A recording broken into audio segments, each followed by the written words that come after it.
प्रिय विद्यार्थियों, नमो नमः। रुचिर भाग 3 कक्षा 8 के अंतर्गत सर्वत्र समदर्शन पाठ का अभ्यास आज अंतिम चरण, उसका भाग 3 हम आज करने वाले हैं। उससे पहले यदि आप पहली बार मेरे इस चैनल पर आए हैं या पहली बार वीडियो को देख रहे हैं या फिर आपने अभी तक मेरे इस चैनल को अर्थात संस्कृत शिक्षा चैनल को सब्सक्राइब नहीं किया है तो सब्सक्राइब कर लीजिएगा। साथ में बेल आइकन का बटन अवश्य दबाइएगा ताकि भविष्य में आने वाली सभी वीडियो का नोटिफिकेशन आपको प्राप्त हो सके। इसी के साथ वीडियो को लाइक कीजिए, हाइप कीजिए, शेयर भी अवश्य कीजिएगा। तो चलिए चलते हैं आज के विषय की ओर। आज का विषय सर्वत्र समदर्शन है का अभ्यास भाग 3 यानी कि सर्वत्र समदर्शन का जो अभ्यास है आज पूरा हो जाएगा। तो चलिए चलते हैं अभ्यास को करने के लिए। प्रश्न नंबर 3 तक हमने कल कर लिया था। आज हम करेंगे प्रश्न नंबर 4 से। ठीक है जी। अधोलिखितेषु पदेषु, नीचे लिखे गए पदों में यथापेक्षितम, अपेक्षा के अनुसार, संधिम, संधि, संधिछेदम, संधिछेद कुरुत करो। अब यहाँ पर क्या करना है? संधिछेद।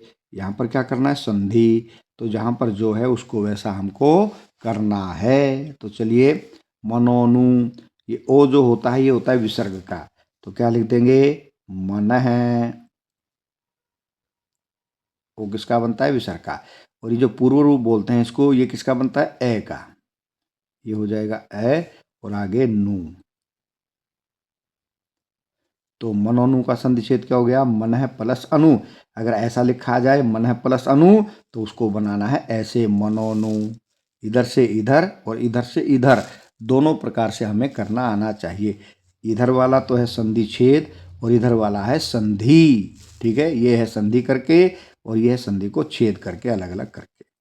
वायु प्लस नावम, विसर्ग को क्या बन जाएगा? र। आधा र बनेगा तो आधा र कहाँ जाएगा? अगले अक्षर के ऊपर। कैसे लिखेंगे? ध्यान दीजिएगा।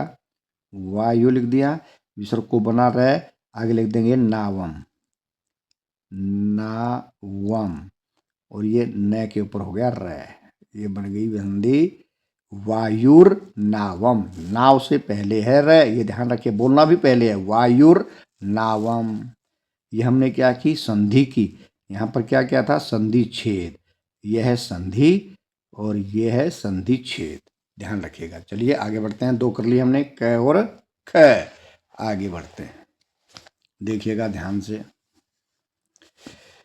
अब यहाँ पर एक ही पद लिखना है, एक लिखा हुआ है। आत्मैव जैसे होता सदैव, सदा जमा एव, यहाँ पर है आत्मा जमा एव, तो यहाँ पर क्या आएगा? आत्मा। आत्मा जमा एव, आत्मैव। ठीक है, आगे बढ़ते हैं। तस्मात् प्लस योगी, अगर तय के बाद किसी भी वर्ण का वर्ग का पहला अक्षर उसके बाद स्वर आए तो उसको अपने वर्ग का तीसरा अक्षर होता है। जैसे जगत जमा ईश बनता है जगदीश। अब यहाँ पर क्योंकि स्वर तो नहीं है इसलिए इसको अपने वर्ग का तीसरा अक्षर तो बनेगा लेकिन आधा ही बनेगा, यानी कि तय हलंत है तो दय भी कैसा रहेगा? हलंत। कैसे लिखेंगे? देखिए, तस माद, आगे लिख देंगे योगी। तस्माद योगी। अगर अलग अलग बोलेंगे तो इस तरह बोलेंगे तस्मात योगी, संधि करके तस्माद योगी। ठीक है जी। चलिए आगे बढ़ते हैं। सतैर्बद्धा, ये जो पीछे हमने संधि की थी कौन सी? ये वाली, वायुर्नावम की तरह। ठीक है, र का बन जाएगा, अगर इसकी संधि तोड़नी है तो ये र समाप्त, वायु में लग जाएंगे विसर्ग, जैसे लगे हुए हैं। तो आगे इसी तरह करना है इसका भी। ये सतैर्बद्धा, ये बद्धा तो लिखा हुआ है तो ऊपर जो र है इसका बन जाएगा विसर्ग। सतई लिख लीजिए पहले, उससे पहले जो पद है उसको लिख लो। सतई लिख लिया हमने। इसके बाद जो र है ये किसका बनता है? विसर्ग का। यहाँ लगा दिया हमने विसर्ग, बन गई संधि। सतई प्लस बद्धा, सतैर्बद्धा। हयात्मन है, पहले है इसमें ही, और ही में ये में आ की मात्रा है, आ लिखेंगे पहले आ। आगे जो बच गया आधा तय, मैं और न, आत्मन, ये इसकी संधि हो गई। ही प्लस आत्मन, हयात्मन। योग युक्त आत्मा, तो योग युक्त हो गया। आगे क्या लिख देंगे, आत्मा, आत्मा, योग युक्त आत्मा। मतः अधिक है तो विसर्ग को यहाँ पर क्या हो जाएगा, ओ। जैसे ये पहले वाले संधि में हुआ था, मन है प्लस अनु, मनोनु, बिल्कुल इसी तरह मतः का कर देंगे मतो। क्या कर देंगे जी, मतो। और इस ए को क्या हो जाएगा, ये पूर्व रूप। आगे लिख दो धिक है, क्या बन गया, मतोधिक है, मतोधिक है। आगे लोकात नोद्विजते, तय को आगे वाला अगर पहला पद हो वर्ग का, उसके बाद अगर पंचम वर्ण आए तो उसको अपने ही वर्ग का पंचम अक्षर हो जाता है, तो इसको पंचम अक्षर बना देंगे लोका। अब तय आधा है तो न भी कैसा बनेगा, आधा। आगे इसको जोड़ दो जो लिखा हुआ है, नो द्विजते, ये बन गई जिसकी संधि। लगता नहीं जैसे बहुत बड़ी है, लेकिन बनाना क्या है, इस तय को आधा न कर देना है, बाकी जोड़ देना है, लोकानो द्विजते। ठीक है, चलिए एक बार फटाफट पढ़ लेते हैं। मनः प्लस अनु, मनोनु, वायु प्लस नावम, वायुर्नावम। उसके बाद आत्मा प्लस एव, आत्मैव। तस्मात् प्लस योगी, तस्माद् योगी। सतहि प्लस बद्धा, सतैर्बद्धा। ही प्लस आत्मन, हयात्मन है। योग युक्त प्लस आत्मा, योग युक्तात्मा। मतः प्लस अधिक है, मतोधिक है। लोकात् प्लस नोद्विजते, लोकान नोद्विजते। चलिए पढ़ते हैं प्रश्न नंबर 5। क्या कहता है प्रश्न नंबर 5, रेखांकित, ये रेखांकित हैं जिनके नीचे रेखा खींची गई है। पदानुसारम, पद के अनुसार, रेखांकित पदों के अनुसार प्रश्न निर्माणम करो, प्रश्न निर्माण करो। रेखांकित पदों के आधार पर प्रश्न निर्माण हमको करना है, और अंत में प्रश्नवाचक चिन्ह लगाएंगे, ध्यान रखना। तो चलिए इसको पढ़ते हैं। तदस्य हरति प्रज्ञाम, तो प्रज्ञाम के स्थान पर आ गया किम। क्या आ गया जी, किम। क्या बन गया प्रश्न, तदस्य हरति किम। किम के बाद क्या लगाएंगे, अंतिम अक्षर है ना, किम के बाद लगाएंगे प्रश्नवाचक चिन्ह। ठीक है, अंत में लगाना है। अभी अंत में किम ही आएगा, तो किम के बाद मैंने लगा दिया प्रश्नवाचक चिन्ह। क्या लिखेंगे हम, तदस्य हरति किम। सर्वत्र समदर्शन है, सर्वत्र के स्थान पर क्या आ जाएगा, कुत्र। ठीक है जी, कुत्र समदर्शन है। उसके बाद इसी तरह प्रश्नवाचक चिन्ह आएगा अंत में, कुत्र समदर्शन है। असंशयम महाबाहो, मनो दुर्निग्रहम चलम। मनो, मनो के स्थान पर हमने क्या लगाना है, प्रश्नवाचक चिन्ह। मन है का बना है मनो, तो मन है तो बन जाएगा कह, मन है कह। असंशयम महाबाहो कह दुर्निग्रहम चलम। कर्मेभ्यश्च अधिको योगी, योगी के स्थान पर आ जाएगा कह, और कह के बाद आएगा प्रश्नवाचक चिन्ह। योगो विसर्ग है, ये भी योग है। भवती दुखहा, तो यहाँ पर भी क्या आ जाएगा, कह। चलिए पढ़ते हैं। तदस्य हरति प्रज्ञाम, तदस्य हरति किम। सर्वत्र समदर्शन है, कुत्र समदर्शन है। असंशयम महाबाहो कह दुर्निग्रहम चलम। कर्मेभ्यश्च अधिको कह, कह भवति दुखहा। चलिए बढ़ते हैं प्रश्न नंबर 6 की ओर। प्रश्न नंबर 6 हमें क्या कह रहा है, पहले पढ़ते हैं उसको ध्यान से, उसके बाद आगे बढ़ेंगे। अधोलिखित पदानाम, नीचे लिखे हुए पद, ये लिखे हुए हैं पद। अधोलिखित पदानाम, नीचे लिखे पदों का शब्द, नंबर 1 शब्द बताना है, उसके बाद लिंग बताना है, उसके बाद विभक्ति बतानी है, उसके बाद वचन बता करके परिचय हम लिखत, इसका परिचय लिखो। इसको बोलते हैं पद परिचय। क्या बोलते हैं इसको, पद परिचय। ठीक है जी, क्या बोलते हैं इसको, पद परिचय। तो चलिए पद परिचय करते हैं। क्या करेंगे, पदों का परिचय, कौन सा सबसे पहले कौन सा शब्द है इसमें, उसके बाद इसमें कौन सा लिंग है। लिंग भी 3 होते हैं संस्कृत में, कौन सा, पुल्लिंग, स्त्रीलिंग और नपुंसक लिंग। उसके बाद विभक्ति बतानी है, विभक्ति प्रथमा से लेके संबोधन तक जो भी आए। उसके बाद वचनम, वचन भी 3 होते हैं, एक वचनम, द्विवचनम और बहुवचनम। तो चलिए सबसे पहले करते हैं वायु का पद परिचय। वायु में क्या पद है यानी कि शब्द है। सबसे पहले हमें क्या बताना है, शब्द। तो वायु में शब्द है वायु। अब लिंग कौन सा है इसका, पुल्लिंगम है भाई, पुल्लिंग है ये, हवा पुल्लिंगम, पुल्लिंगम। वायु शब्द पुल्लिंगम। उसके बाद विभक्ति बतानी है, प्रथमा। उसके बाद वचनम बताना है, वचनम है इसका एक वचनम।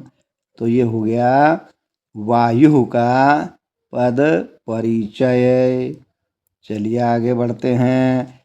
नावम, नावम को ध्यान दीजिए, इसमें है नौ, जैसे होता है गौ वैसे ही नौ, नौ कौन सा है, ये पुल्लिंग नहीं है, यह है स्त्रीलिंगम, स्त्रीलिंगम।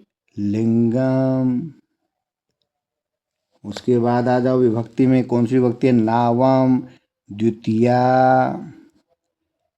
और उसके बाद चलेंगे वचनम में, वचन कौन सा है इसका, एक, एक वचनम। ये हमने पद परिचय लिख दिया किसका, नावम का। चलिए आगे बढ़ते हैं, इंद्रियाणाम, मूल पद इंद्रिय, इंद्रिय, ध्यान दीजिएगा हैं, इंद्रिय। उसके बाद आ गया इसका लिंग, तो ये भी क्या है, स्त्रीलिंगम, स्त्रीलिंगम। उसके बाद आ गई है इसकी विभक्ति, षष्ठी विभक्ति। और वचनम में आ जाएगा ये बहुवचनम। तो ये हमने लिख दिया जी इंद्रियाणाम का पद परिचय, इंद्रिय शब्द, स्त्रीलिंगम, षष्ठी विभक्ति, बहुवचनम। अब आ जाइए अभ्यासेन, अभ्यासेन का मूल पद है अभ्यास, अभ्यास। जैसे बनता है बालकेन वैसे ही बना हुआ है, लेकिन पहले हमें क्या लिखना है, लिंगम। लिंग में ये है नपुंसक लिंगम, नपुंसक लिंगम, न पुल्लिंग और न स्त्रीलिंग, तो बनेगा नपुंसक लिंगम। ठीक है, विभक्ति हो गई बालकेन की तरह तृतीया। और वचनम हो जाएगा एक वचनम। तो ये हमने किसका पद परिचय लिख दिया जी, ये पद परिचय लिख दिया हमने अभ्यास इनका, अभ्यास शब्द, नपुंसकलिंगम तृतीया और एक वचनम। चलिए आगे बढ़ते हैं, क्या आगे आगे, मन है, मूल शब्द है इसका मनस, मूल शब्द लिखना है ना हमने, शब्द का मतलब मूल शब्द मनस। ठीक है, उसके बाद पुल्लिंगम,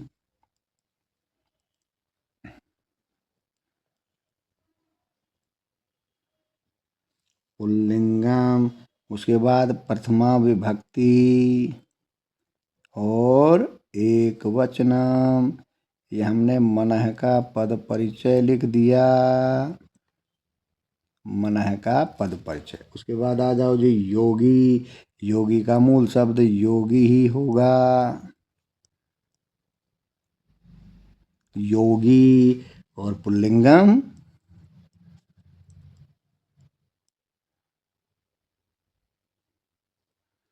पुल्लिंगम। और उसके बाद ये प्रथमा विभक्ति और एक वचनम, प्रथमा विभक्ति एक वचनम। किसका पद परिचय कर दिया हमने, ये योगी का। आगे बढ़ते हैं, संपदम, मूल शब्द है इसका संपद, दहलंत, संपद है। ठीक है जी, स्त्रीलिंगम। और उसके बाद द्वितीया विभक्ति, द्वितीया विभक्ति और वचनम एक वचनम। ये हमने संपदम का पद परिचय कर दिया। अंत में आ गई जी धृति ही, धृति का विसर्ग हटा के धृति हो गया शब्द धृति ही। ठीक है, लिंगम में आ गया ये स्त्रीलिंगम, स्त्रीलिंगम। और उसके बाद विभक्ति में आ गया ये प्रथमा, और वचनम एक वचनम। धृति शब्द स्त्रीलिंगम प्रथमा एक वचनम। तो आज के लिए इतना ही, थोड़ा सा और बच गया है, उसको करेंगे कल। तब तक के लिए जयतु सुर भारती।